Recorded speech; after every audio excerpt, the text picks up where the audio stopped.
You've never gone to a therapist? I've gone to a therapist. Okay, so I went to a Listen, therapist. let me be clear. I'm being jokey. You don't have. You Yeah. clearly have learning disabilities. I have ADHD. Oh, you do? Yeah, I'm on a little bit of Adderall right now. Oh, fantastic. But I got it from someone who had no business prescribing me this Adderall. It's legal, but it was like, right.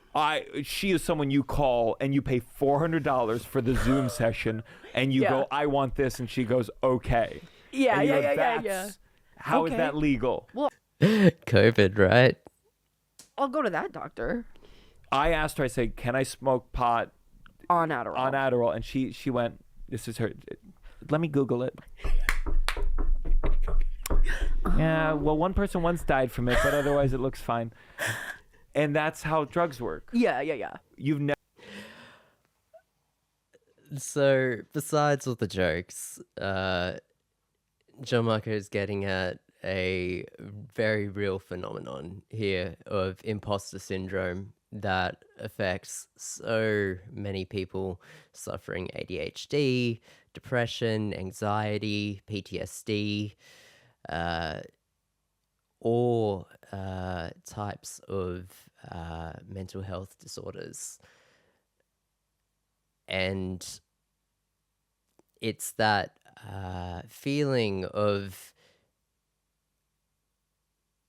am I making this all up in my head? Am I not worthy of this treatment? Am I being overzealous, or basically discounting your own mental health and your own experience of your own disorder? I think just by the nature of these disorders, people tend to be more introspective, tend to dwell on their own inner monologues, inner minds, and their state of minds more than the average individual. And I think that overwhelming fixation develops into a sort of neuroticism that becomes this questioning of your own experience. And it's great that this feeling gets highlighted in modern media, and that there isn't as such stigma about bringing up these feelings, because it is a very self-conscious feeling to hold, like that imposter syndrome. Like, no one wants to admit that they don't belong where they've found themselves, right? And I mean, I've experienced it myself with, going through my diagnosis, going through my treatment. Even now, I still have a nagging sensation of, what if I'm not actually ADHD and I'm faking it somehow? Like, I've come up with these defense mechanisms or coping mechanisms. Like, I theorize my depression and anxiety came about from compensating for undiagnosed ADHD over my lifetime, except the other way around, where it's really my ADHD that is learned. And, it's just these feelings and thoughts that go back and forth every now and then, that honestly, with time, it gets easier. I feel, at least through my experience, to not feel that imposter syndrome as you have more experience with therapy and with going through different medications and regimes. You eventually settle into a rhythm that works. hopefully. And then it starts to feel less like you're a piece that doesn't fit and more that you are missing some pieces that could make you fit, at least in a way that works for you. And I don't mean, that's returning you to some cookie cutter, unfeeling husk of a being just ready to go back to the daily grind into oblivion. No, you can do whatever you like. If you really find the right treatment plan that works for you. And I feel like that journey to get there is why the experience is so common. And it's just great to hear it spoken so eloquently in comedy and in media. I feel like comedy and the entertainment industry really attracts minds that are less conventional thinking and more self-critical and more self-deprecating and also questioning. Curious, but questioning. Not just of the self, but of the world around them. And it's part of what makes them them and their life experience. And I think the more that we vocalize and talk about these things, the more people will feel comfortable with going through them and experiencing them.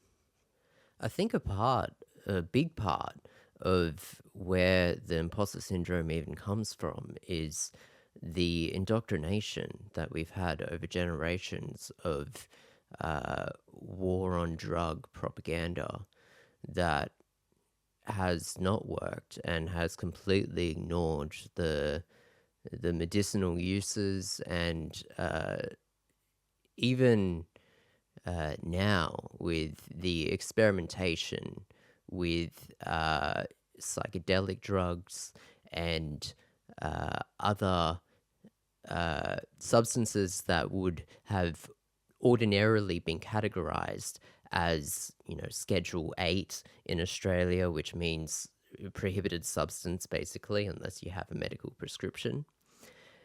In America, I don't know exactly what it's called, but it's the same sort of thing. It's scheduled, and that meant a lot of medical research didn't get done for decades. And when you think about it, we got a lot of medicinal use out of fungi for things like penicillin, because that was what the properties of fungi was beneficial for. It was antibacterial, antimicrobial. I don't know the exact word. I'm not a biology student. But anyway, when you think about psychedelic substances, when they have effects on the mind, then they could have immense potential as use in mental health treatment when you think about it that way, right? Like fungi work symbiotically to protect trees so that they can, perform photosynthesis and breathe and absorb the nutrients that they need, safe from microbial or biological hazards.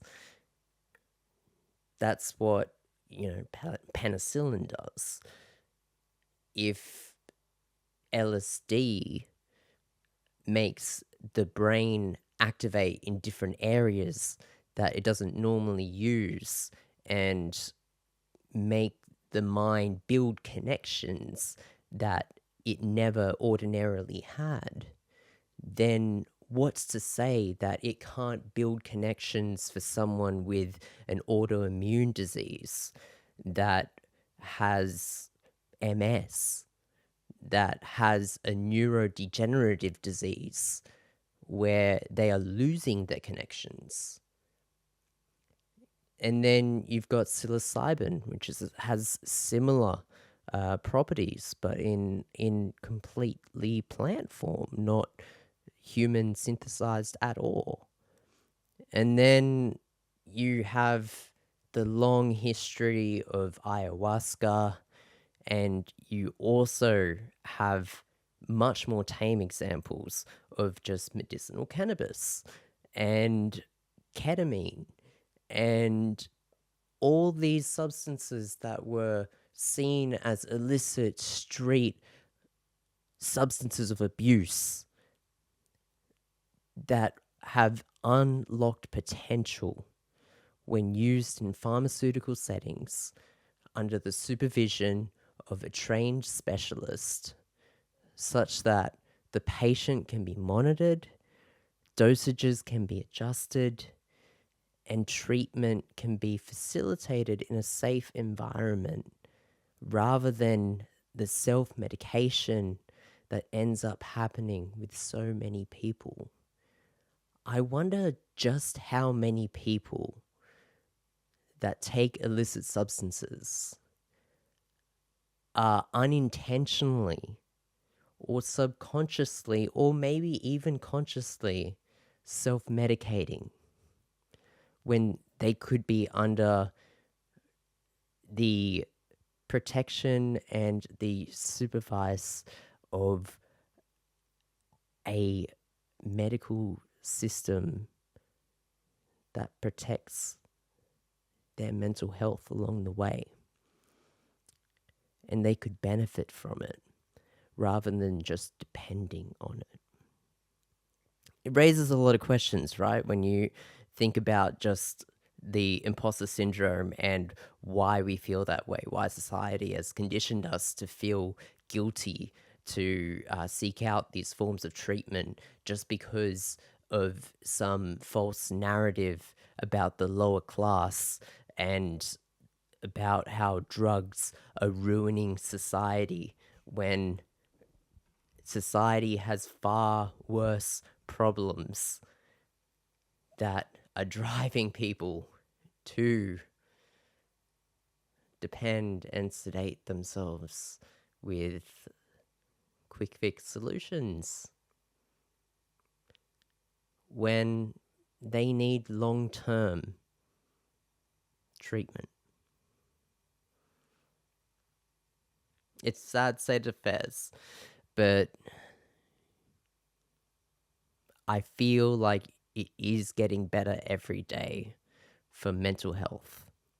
And I feel for countries that don't have a robust mental health care system, and I feel for people that have had bad experiences within it. And I doubly feel for people that feel both imposter syndrome and that they're not getting the care that they need. That the treatment isn't feeling right for them. But we can all make the situation better by being more vocal, more open, and more authentic with each other. And I think we are heading in that direction.